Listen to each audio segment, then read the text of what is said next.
Good morning. Does the good cause the bad? And the curious case of cottage pie. If you're coming in, give me a hello. If you're on replay, drop a replay. It's Monday. Start to the week. Everyone likes to start on Monday. So wanted to talk about this as, all I really do on these short podcasts, videos, is really share conversations that I've been having with some of the ladies on our Kickstart, or some of the inquiries that we've had and conversations that have come up, and things that, questions that we've had from people, whether they're with us or not.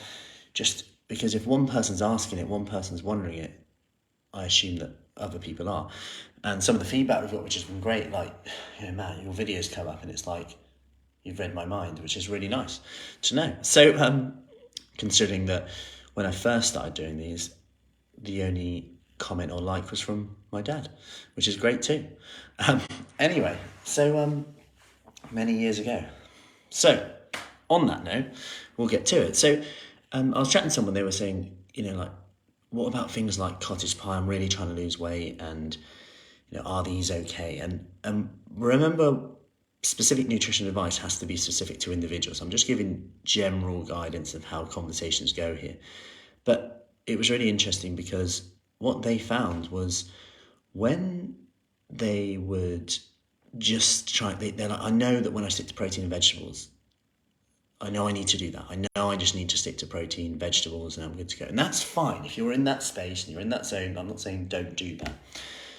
But what was happening quite a lot for them is they would stick to that protein and vegetables, but then them, maybe not you, maybe not someone else, would feel hard done by. They would feel like, is this even worth it? Like, maybe it's not the right time to be this pushing hard. They've got a busy job, up and down, kids, all of this stuff.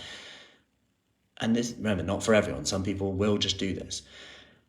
And what they're finding then is the odd chocolate bar sneaks in, the odd they start picking, maybe it starts with a few nuts, then a few pieces of fruit, then it's like, I'll just have a chocolate bar. Then all of a sudden we've added like 300-400 calories on, maybe that little bit of cheese when we're making the wrap for the kids, whatever it is. All of a sudden we've added 300 to 400 calories on anyway. Whereas when we have the cottage pie, and this came up because on a weekend they had cottage pie, it was like 500-600 calories or so, but actually they felt full, satisfied, didn't want to snack then. So although it might have been 300 calories higher, they didn't need to snack, and they felt more in control. They weren't thinking about food as much. They didn't have to make those choices about the snacks. And I guess my point with this is it's your over intake that counts. And sometimes we go in so hard too soon, too quick, that we actually, the being so good, the being 100% on it, and this is something that we talk about in our Kickstart, but with our nutrition baseline. So on here, and I'll show you on here, if you are watching, that is, rather than listening, but essentially the 80-20 rule.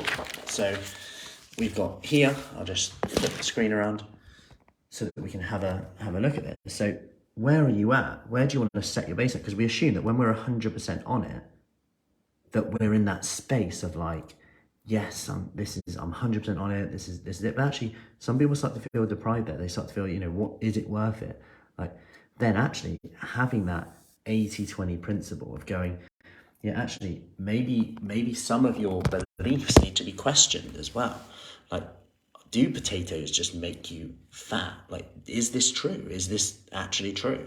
Or is it that generally potatoes are associated with fattier foods like chips and moreish foods, and the more diversity we have on a plate in terms of more choices, maybe we choose to eat more then as well.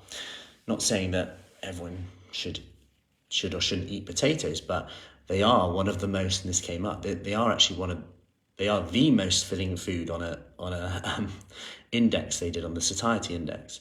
If you think about a plain boiled potato, there's only so many plain boiled potatoes you can eat. Obviously, we don't often eat plain boiled potatoes, but my point here is sometimes we have to question our beliefs. Where did we hear that they're bad, so we have to eat protein veg, but then we end up snacking on fruit, crisps, chocolate anyway, which you could argue is no inferior or superior to potatoes. Food for thought this morning. And actually sometimes, is the good causing the bad for you? Do we need to find that middle ground a little bit, which actually allows us to be consistent, and being consistent for a period of time might get you better results. Morning, Catherine. Better results because you're sticking to it, rather than being really on it. Like I said, they're 100%, but then we're on it for 2 days, and then 5 days we're off it. So have an awesome Monday. Our reboot program starts again this week. So if you would like to join us, just comment below reboot and I'll get you the details on that. Devizes, Marlborough, Chippenham, and I will see you later. Take care.